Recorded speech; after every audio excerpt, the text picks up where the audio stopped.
नमस्कार प्यारे दोस्तों, स्वागत करता हूं आपका एक बार पुनः आपके अपने पसंदीदा चैनल जिसका नाम है रोजगार विद अंकित। और आज फिर से एक जोरदार सा सेशन आपके लिए लेकर आया हूं।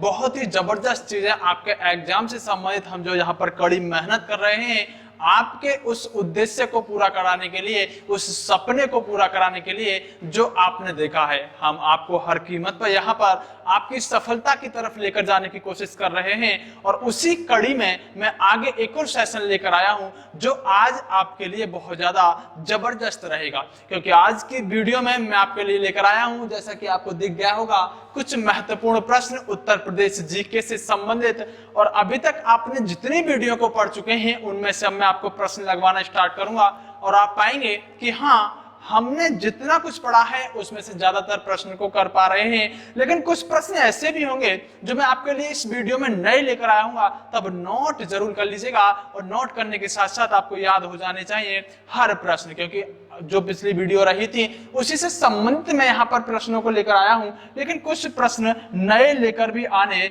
यहाँ पर जरूरी होते हैं। पहला प्रश्न आपको सबसे पहले ध्यान रखना है, 1 से 25 तक आपको अपने कॉपी में नंबर लिखना है।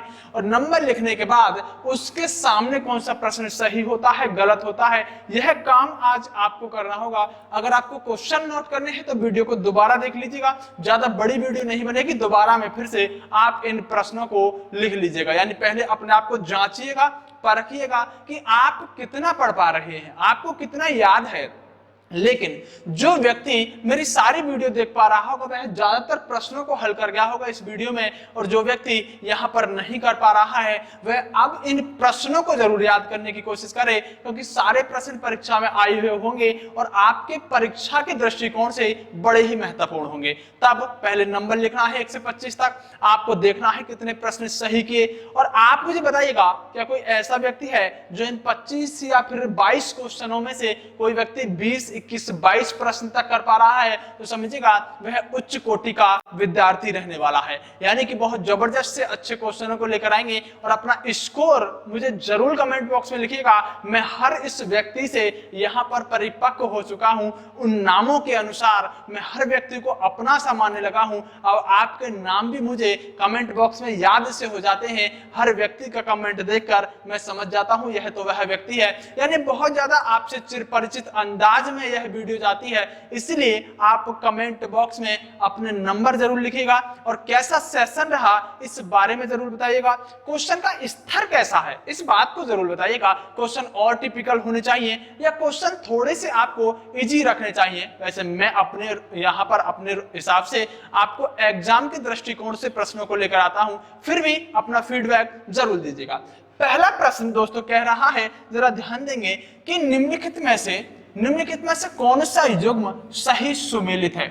और यह आपसे कुछ यहाँ पर जनजाति दे रहा है और उन जनजातियों के क्षेत्र के बारे में आपसे बात कर रहा है। तब आप इतना समझिएगा कि जब जनजाति देगा और जनजाति के क्षेत्र के बारे में आपसे बात कर रहा होगा तो आप एक ट्रिक से इस बुक्सा को याद करने की कोशिश करेंगे। वैसे बुक्सा होता है, वैसे बिजनौर होता है।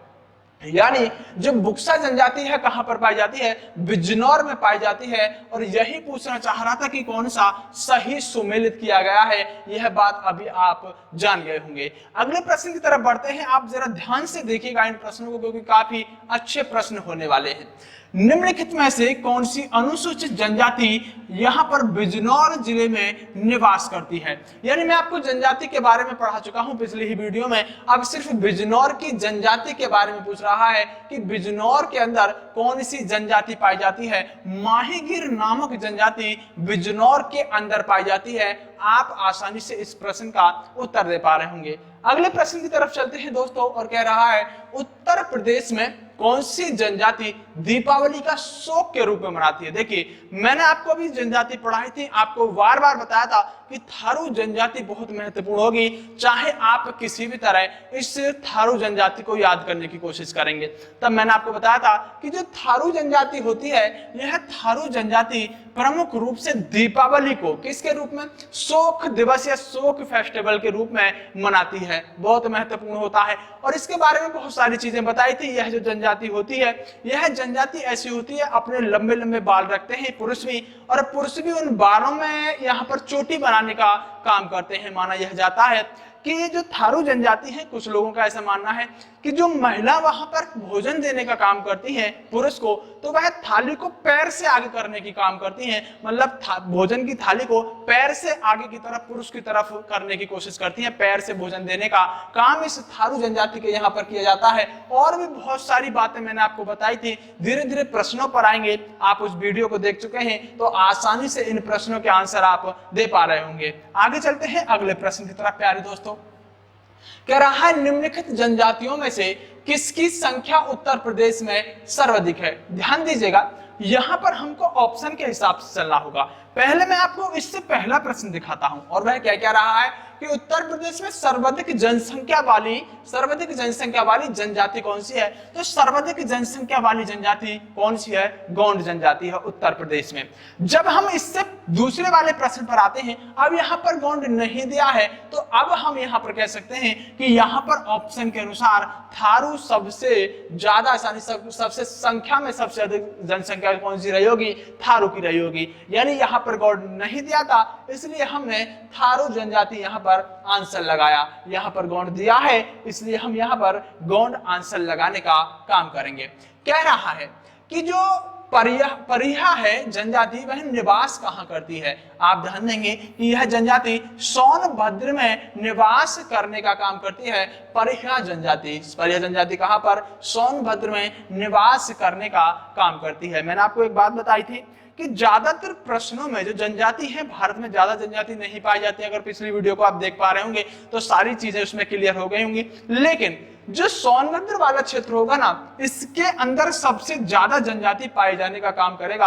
अगर आपको कोई भी जनजाति याद नहीं आ रही है तो 90% चांस होते हैं कि उसका आंसर अगर आप तुक्का कभी लगाते हो तो सोनभद्र लगाने की कोशिश कीजिएगा, क्योंकि ज्यादातर जनजातियां कहाँ? सोनभद्र में आपको जरूर देखने के लिए मिलेंगी। अगले प्रश्न की तरफ आते हैं, बड़ा ही जबरदस्त है, इंपोर्टेंट प्रश्न है, डियर इसको याद कर जाइएगा, बहुत जरूरी है, क्योंकि यह प्रश्न जो है हिंदू मुस्लिम एकता का प्रतीक है। इसलिए हिंदू मुस्लिम एकता का प्रतीक होने के नाते यह बहुत ज्यादा जरूरी हो जाता है। तब आप इसको कह सकते हैं कि जो हमारे यहाँ एक त्योहार उत्सव मनाया जाता है, जिसको आप कहते हैं सुलह कुल उत्सव, जो हिंदू मुस्लिमों का एकता का प्रतीक है, कहाँ पर आयोजित किया जाता है? आप कहेंगे आगरा के अंदर। बहुत ज्यादा पूछा जाता है प्रश्न कि सुलह कुल हिंदू एकता का प्रतीक उत्सव कहाँ पर मनाया जाता है। आप कहेंगे सर इसका आयोजन आगरा में किया जाता है। अगले प्रश्न की तरफ आते हैं मेरे प्यारे दोस्तों। बच्चों वाला क्वेश्चन है, केजी नर्सरी क्लास का क्वेश्चन है। पूछ रहा है महाकुंभ मेला प्राय कितने वर्ष बाद आयोजित किया जाता है। आप कह रहे होंगे सर महाकुंभ मेला जो है यहाँ पर 12 वर्ष बाद आयोजित किया जाता है। लेकिन प्यारे दोस्तों, अगर इसने महाकुंभ को हटा दिया होता और इसमें अर्ध कुंभ जोड़ दिया होता, तो आपको मैंने बताया था उत्सव वाले वीडियो में कि अर्ध नाम की कोई चीज होती नहीं है, तब यहाँ पर इसको कुंभ ही रहने दिया माननीय श्री योगी जी ने। और जो कुंभ का आयोजन होगा वह कितने वर्ष बाद? 6 वर्ष बाद होगा। इसीलिए जो कुंभ था पहले अर्ध कुंभ के नाम से जाना जाता था, 6 वर्ष बाद इसका आयोजन होता था। लेकिन इसको महाकुंभ जोड़ दिया और इस अर्ध नामक शब्द को खत्म कर दिया। तो अगर सिर्फ कुंभ पूछ रहा होता तो आप कितने वर्ष बाद इसका आयोजन बता रहे होते? आप कह रहे थे सर कुंभ 6 वर्ष बाद, जबकि महाकुंभ कितने? 12 वर्ष के बाद आयोजन किया जाता है। और यह 3 वर्ष के बाद यह 4 स्थानों पे लगने का काम करता है। मैंने बहुत अच्छी तरह से आपको यह बात पिछली वीडियो में बताई थी। आगे आते हैं और जानते हैं कि सैयद सलार मेला, देखिए बहुत अच्छा क्वेश्चन है कि सैयद सलार मेले का आयोजन कहाँ किया जाता है। बहुत पूछे जाते हैं। 2 प्रश्न अभी एक और लेकर आऊंगा आपको जो मजार से संबंधित होगा। सैयद सलार मेला का आयोजन जो किया जाता है वह बहराइच नामक जिले में किया जाता है। याद रखिएगा, बहुत ज्यादा जरूरी होता है सैयद सलार मेला। कह रहा है, यही प्रश्न है, यह भी ज्यादा इंपोर्टेंट है। प्रति वर्ष जो यहाँ पर सूफी संत हुए हाजी वारिस अली शाह की जो मजार है उस मजार पर एक मेला लगता है। और वह मेला कहां पर लगता है? आप कहेंगे यह जो मेला लगता है यह देवा शरीफ यानी बाराबांकी, याद रखिएगा कहां पर लगता है? हाजी वारिस शरीफ का जो मेला है वह कहां लगता है? आप कहेंगे बाराबांकी। यानी हाजी वारिस अली शाह का मेला किस जगह पर लगता है, इनकी मजार कहां पर है, ऐसे प्रश्न पूछ रहा हो तो आप बाराबांकी आंसर देने की कोशिश करेंगे। बहुत अच्छे प्रश्न है दोनों ही, आप याद रखिएगा आपसे कितनी ही बार इन दोनों प्रश्नों को पूछा गया है। चलिए मेरे प्यारे दोस्तों, आशा करता हूं कि अभी तक आप सारे प्रश्नों को सही कर पा रहे होंगे। आपको मैंने बताया था कि भारत के अंदर जब हम उत्तर प्रदेश जी के पढ़ते हैं तो यहाँ पर जो भरत मुनि हुए हैं उन्होंने नाट्य शास्त्र की रचना की है। और नाट्य शास्त्र की जो रचना की है, जो व्यक्ति इस नाट्य शास्त्र के अनुसार नृत्य करता है उसे हम शास्त्रीय नृत्य कहते हैं, मैंने आपको वीडियो में बताया था। और भारत के अंदर यानी उत्तर प्रदेश के अंदर एकमात्र शास्त्रीय नृत्य है जो उत्तर प्रदेश में किया जाता है, और वह एकमात्र शास्त्रीय नृत्य कौन सा है?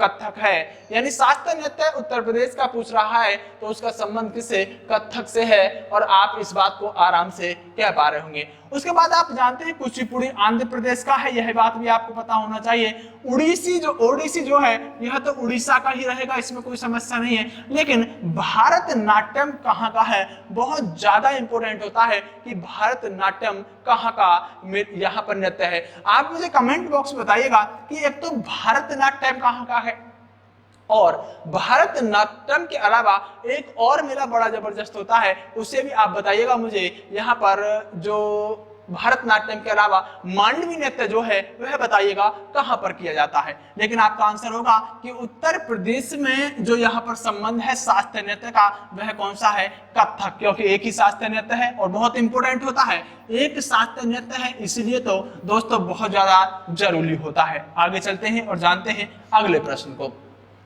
उत्तर प्रदेश में होली के त्योहार पर लठमार होली उत्तर प्रदेश पुलिस के परीक्षा के एग्जाम में बहुत बार पूछा गया है। बच्चे को यह आंसर रटा होता है, लेकिन यहाँ पर ऑप्शन के साथ उसने इस तरह से खेला है कि कुछ बच्चे ऑप्शन में आकर इस प्रश्न पर अटक जाएंगे, क्योंकि बहुत से लोग इसमें मथुरा लगाएंगे, बहुत से लोग इसमें वृंदावन लगाने की कोशिश करेंगे, लेकिन गोकुल भी, अब सारे वही धार्मिक स्थल देते हैं जहां पर समस्या बच्चे को ऑप्शन को देखकर होगी। अगर यहीं पर उसने ऑप्शन डाले होते, एक मेरठ दे दिया होता, एक सहारनपुर दे दिया होता, एक उसके अलावा सोनभद्र दे दिया होता, तो बच्चा आराम से इस प्रश्न को अटेम्प्ट कर जाता। लेकिन ध्यान रखेंगे, आपको याद रखना है कि बरसाना वह क्षेत्र है जहां पर लठमार होली का आयोजन किया जाता है। लठमार होली कहां पर होती है? आप कहेंगे यह बरसाना के अंदर होती है।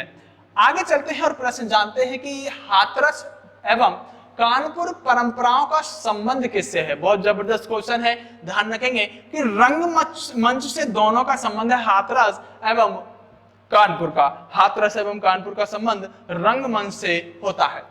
मिर्जापुर, बहुत अच्छा क्वेश्चन है कि मिर्जापुर प्रसिद्ध है, यह पूछ रहा है किस लिए, यानी मिर्जापुर क्षेत्र जो है वह किस लिए प्रसिद्ध है। नीचे कुछ नृत्य दे दिए हैं और वह आपसे पूछना यही चाह रहा है कि मिर्जापुर के अंदर कौन सा नृत्य किया जाता है। आप कहेंगे कजरी, देखिए बहुत जबरदस्त है, कजरी को काजल से याद रखिएगा, यानी कजरी यानी काजल कहां पर? मिर्जापुर के अंदर कजरी, यानी कजरी का संबंध कहां से है? मिर्जापुर से है। और मिर्जापुर यहां पर प्रसिद्ध ही किसके लिए है? आप कहेंगे कजरी के लिए बहुत ज्यादा प्रसिद्ध है। उत्तर प्रदेश से प्रथम खेलगांव की स्थापना कब की गई? अच्छा प्रश्न होने वाला है, शायद कुछ बच्चे इसका आंसर ना जानते हो, लेकिन जो नहीं जानते हैं ध्यान देंगे कि उत्तर प्रदेश के अंदर जो प्रथम खेलगांव की स्थापना की गई है, आगरा के अंदर प्रथम खेलगांव की स्थापना की गई है। बहुत अच्छा प्रश्न है, याद हो जाना चाहिए। आप कितने प्रश्न कर पा रहे हैं आप कमेंट बॉक्स में बताएंगे। और आज कुछ प्रश्नों का लेवल हो सकता है अच्छा रहने वाला हो, आपका स्कोर थोड़ा सा हो सकता है डाउन चला जाए, लेकिन डियर हम यहाँ पर अच्छे प्रश्न भी लेंगे, सामान्य प्रश्न भी लेंगे, लेकिन हम सामान्य प्रश्नों के साथ साथ अच्छे प्रश्नों को भी लेकर चलेंगे, क्योंकि सिलेक्शन हमेशा अच्छे प्रश्न ही कराते हैं। आप ऐसे समझ जाइएगा कि अगर आप परीक्षा देने जाते हैं तो परीक्षा के अंदर मैं आपको बता देना चाहता हूं 1 मिनट में कि 60 से 70 प्रश्न आजकल हर व्यक्ति करने की कोशिश करता है, यानी 60 से 70 प्रश्न हर व्यक्ति करने की कोशिश करता है, लेकिन जो 70 से 75 की फाइट होती है ना, यह सबसे ज्यादा इंपोर्टेंट होती है। यानी 70 से 75 जाने के लिए बच्चा बहुत ज्यादा इंपोर्टेंट फाइट होती है। जहां 60 से 70 तक तो आजकल तैयारी करने वाला बच्चा हर कोई इस परीक्षा में कर पा रहा होगा, लेकिन जो 70 से 75 होता है यह थोड़ा सा कठिन होता है 75 तक करना। लेकिन 75 से जो 80 तक गया है यह बच्चा होता है तैयारी मेहनत से करने वाला, और यह बच्चा वह होता है जिसने ऐसे ही कठिन प्रश्नों को किया होता है। और यह 70 से 75 से जो 80 स्कोर लेकर जा रहा है, यह मानिएगा यह बच्चा वह होगा जिसने अच्छे क्वेश्चनों को अटेम्प्ट किया होगा। यानी भीड़ से अलग करने वाले क्वेश्चनों को अगर कोई बच्चा यहाँ पर कर रहा है तो समझिएगा वह 80 तक पहुंच जाएगा, अच्छे प्रश्नों को अटेम्प्ट कर रहा है। तो आपको अगर इतने स्कोर तक पहुंचना है मेरे प्यारे दोस्तों, तो फिर आपको थोड़े से अच्छे प्रश्न करने पड़ेंगे। इस भीड़ से अलग होने के लिए अच्छे प्रश्न करने आवश्यक होते हैं। चलिए, चरकुला, आपको मैंने एक प्रश्न बताया था कि दीपकों की यहाँ पर संख्या चरकुला में पूछ लेता है कि रथ के पहिए पे जो यहाँ पर गागर रखे और नृत्य किया जाता है उसके अंदर कितने दीपक होते हैं। 108 दीपक मैंने आपको बताए होंगे। यह किस क्षेत्र के अंदर किया जाता है? ब्रज भूमि के अंदर किया जाता है। और ब्रज भूमि का चरकुला आप इसे बहुत आसानी से याद रखने की कोशिश करेंगे। आगे आते हैं दोस्तों, ज्यादा प्रश्न है नहीं। हरिदास जयंती प्रतिवर्ष मनाई जाती है। पहले तो आपको पता होना चाहिए हरिदास का संबंध आपको मैंने किससे लिखाया था। मैंने बताया था कि जो यहाँ पर जो यानी कि हम कह सकते हैं मथुरा के अंदर जो एक मंदिर का निर्माण किया गया है, उस मंदिर के निर्माण का संबंध हरिदास से माना जाता है। और जो हरिदास से यहाँ पर मंदिर का निर्माण माना जाता है, तभी इसी प्रश्न को वह इसीलिए पूछ रहा है। लेकिन ऑप्शन में इसने यहाँ पर वृंदावन भी दिया है, इसलिए गलत मत करिएगा। हरिदास जयंती जो मनाई जाती है मेरे प्यारे दोस्तों, वह हरिदास जयंती मथुरा में मनाई जाने का काम करती है, क्योंकि यहीं पर बांके बिहारी जी के मंदिर का निर्माण हरिदास जी ने कराने का काम किया था। मैंने आपको पिछली वीडियो में बताया था। हरिदास जयंती कहां पर? सर मथुरा में मनाई जाएगी। अगले प्रश्न पर आते हैं, क्या कह रहा है? उत्तर प्रदेश में राष्ट्रीय कथक संस्था स्थित है। मैंने 4 ऐसी संस्था बताई थी आपको जहां पर जो कथक नृत्य में सर्टिफिकेट डिग्री देने का काम कर रही थी, और वहीं से यह प्रश्न पूछ लिया है। आप कहेंगे लखनऊ के अंदर यहाँ पर वह है, यानी राष्ट्रीय कथक संस्था नाम भी दिया है उसने, इसलिए हम राष्ट्रीय कथक संस्था कहां पर बताएंगे? लखनऊ के अंदर राष्ट्रीय कथक यानी कथक संस्था है। यह कथक लिख गया है, इसे आप कथक भी पढ़ सकते हैं, कथक भी पढ़ सकते हैं। दरअसल इस बात में कोई समस्या नहीं है। अगले प्रश्न पर आते हैं।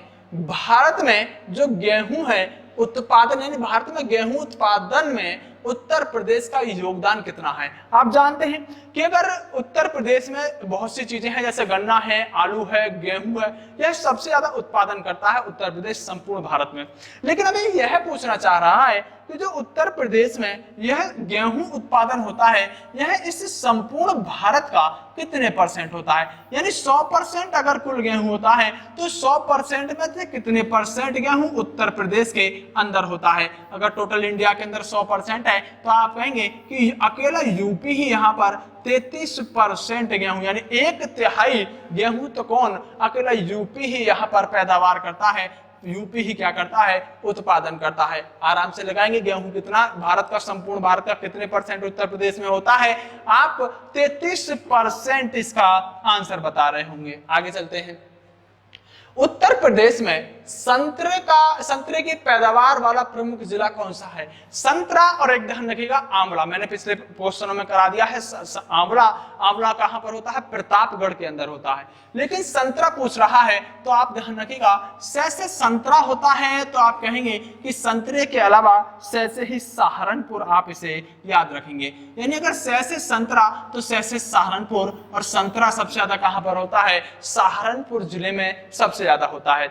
उसके अलावा एक प्रश्न और अभी आएगा जिसमें हम कहेंगे कि उत्तर प्रदेश के अंदर कौन सा जनपद है जो दशहरी आम की सर्वोच्च उत्पादकता है, मतलब सबसे ज्यादा उत्पादन करता है, और कौन सा? दशहरी आम।